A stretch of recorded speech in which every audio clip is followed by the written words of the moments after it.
Monsanto et appelé le Mont 863, a été l'objet d'une étude menée pendant 2 ans par des experts français indépendants.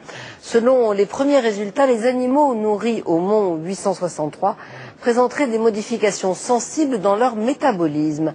Explication Jérôme Soulard et Jean-Marie Lequertier. Un maïs OGM jugé impropre à la consommation humaine par des scientifiques français. L'affaire débute à Berlin. En 2005, en justice, l'association Greenpeace obtient les analyses du maïs 863 vendu en Europe. Jusqu'alors, le fabricant Monsanto classait confidentielles ces données scientifiques, inaccessibles aux chercheurs indépendants. Depuis 2 ans, 3 scientifiques français ont étudié ces données sur le maïs 863. Leurs conclusions sont préoccupantes. Des rats nourris à 90 jours avec ce maïs OGM ont développé des signes de toxicité. Problème de poids, problème de reins. Pour eux, ce maïs est impropre à la consommation.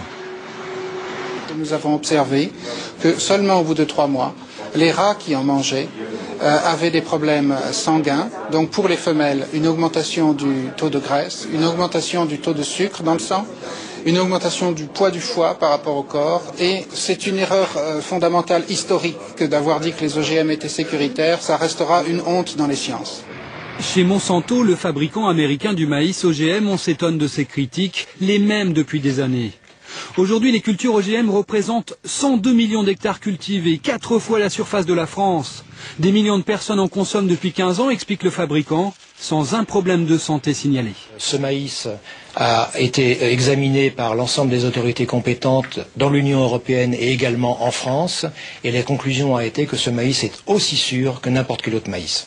Pour trancher, les experts européens ne disposent pourtant que des analyses du fabricant. Aucune contre-expertise n'est pratiquée.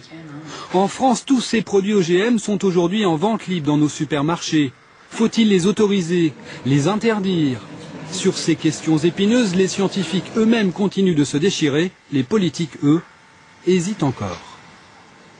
Alors, environnement, faut-il avoir peur des OGM? C'est la question du 13h. Et pour en parler avec nous, Corinne Lepage. Bonjour Corinne. Vous êtes présidente du comité de recherche sur le génie génétique, le CRIGEN, qui est à l'origine de cette étude. Absolument, c'est 3 chercheurs de chez nous qui avons fait cette étude. Alors, est-ce que, parce qu'on s'y perd un peu dans ces affaires d'OGM, est-ce que tous les OGM sont dangereux, à l'image de ce mont 863 que l'on vient de voir, ou bien est-ce qu'il y a des différences d'un OGM à l'autre? Chère Françoise, on n'en sait rien du tout. Ah. On n'en sait rien du tout. Il y a aujourd'hui très peu d'études qui sont faites pour savoir si les OGM ont un impact sur la santé. Pour le savoir, il faut commencer par la base, donner pendant 90 jours à des rats ces OGM et voir comment ils se comportent.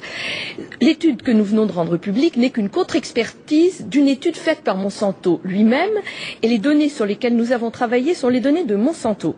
Simplement, nous avons mis en lumière des éléments que Monsanto n'avait pas mis en lumière. Et c'est la première fois qu'il pourra y avoir une controverse scientifique, c'est-à-dire des scientifiques qui ne sont pas seulement sur Monsanto, ou des scientifiques liés de près ou de loin à des groupes agrosemenciers qui pourront prendre cette étude et dire ce qu'ils en pensent. On peut dire que globalement, l'OGM, ça joue sur notre métabolisme? Je ne suis pas médecin. Je constate simplement qu'on ne peut pas dire, en ce qui concerne le mont 863, qu'il n'y a pas d'effet sur la santé. On peut dire qu'il y a des risques potentiels. Je crois que c'est incontournable. Alors, quid de certains qui défendent les OGM en disant que certaines cultures servent à la recherche médicale, que les familles attendent beaucoup justement de certaines cultures OGM pour soigner des maladies génétiques telles que la mucoviscidose? Je dirais que c'est sans rapport. Moi, je suis tout à fait pour la recherche dans le domaine médical.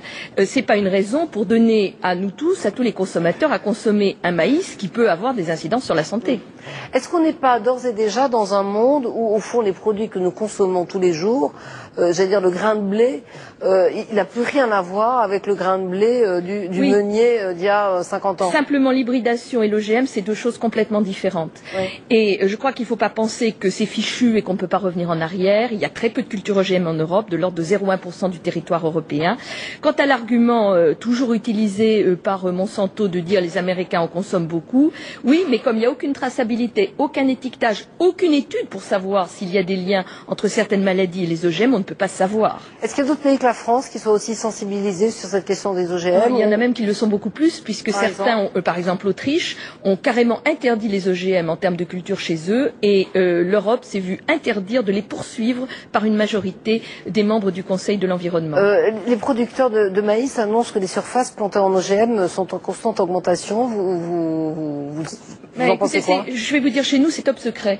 On ne peut pas savoir où on met des OGM, on n'a pas le droit d'avoir accès aux études, car le gouvernement français s'est opposé à ce que ces études soient rendues publiques. Donc c'est le secret total, on est dans le non-droit, et les gens font absolument n'importe quoi, tout ce qu'ils veulent, sauf les expérimentations, qui, elles, font l'objet d'autorisations données par le ministre en toute illégalité. Vous allez mener d'autres enquêtes comme celle que vous avez menée Alors, sur le celle-là a été faite à la demande de Greenpeace. Il y en a 2 autres qui nous sont demandées en termes de contre-expertise. Mais je répète que ce qui est très anormal aujourd'hui, c'est que la recherche publique ne fasse pas ces études et que le secret industriel soit constamment opposé aux scientifiques qui veulent faire des études sur l'impact sanitaire des OGM. Merci beaucoup Corinne Lepage d'être venue témoigner dans ce journal.